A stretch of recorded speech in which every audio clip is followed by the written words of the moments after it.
Hi, this is Tony, head trainer of TC Dog Training.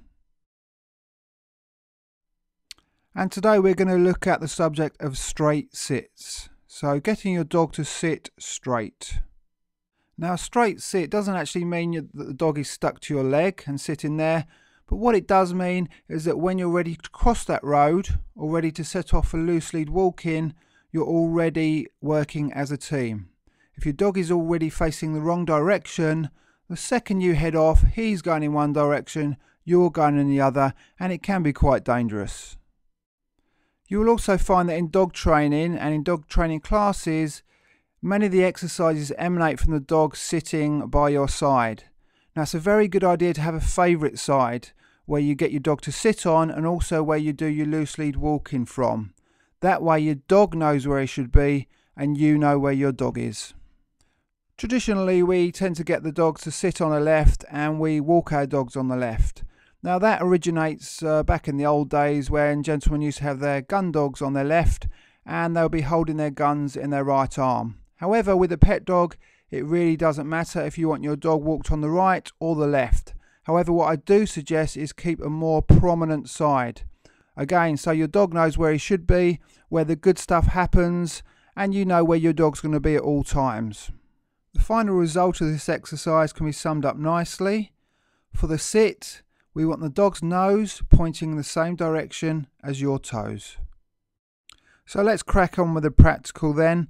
To start with, you're going to need a food lure, and that can be any piece of food, but I will suggest something of high value, low fat cheese, a bit of fresh chicken.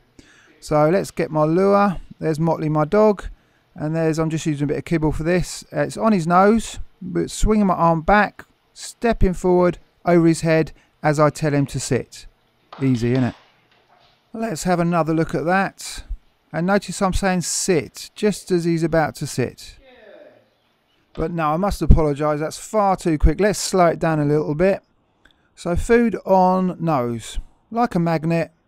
What I'm doing is moving my arm back and in a circle motion. I'm just trying to get him lured onto the food there. Here he comes. So I'm luring him back around. Yeah, back to my side. Take a little step forward in a second. Little step forward. And slowly move that food just over his head till he sits. I'm saying sit as his bum's about to hit the floor. And then I'm saying good and give him the food. So I'm actually marking the behaviour. So there he's in normal motion. And good boy, he gets the food. Another method to teach this is something we can do when we're out and about. We've got our natural environment, we've got barriers such as hedges, fences and brick walls. Let's use them.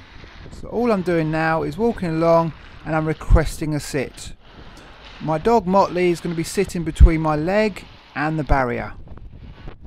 This produces a nice straight sit.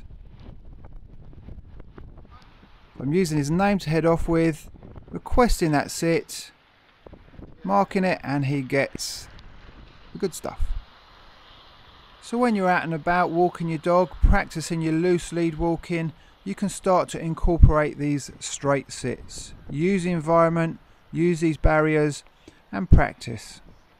If your dog is not too familiar with the sit request, you can always lure your dog into that position. So stop, raise the food slightly above his nose. And I'm having a little bit of fun there at the end of the session. Training is also about fun. So happy straight sitting, practice, practice, practice, rehearse, rehearse, rehearse. Any problems and please let me know. This has been Tony Cruz of TC Dog Training.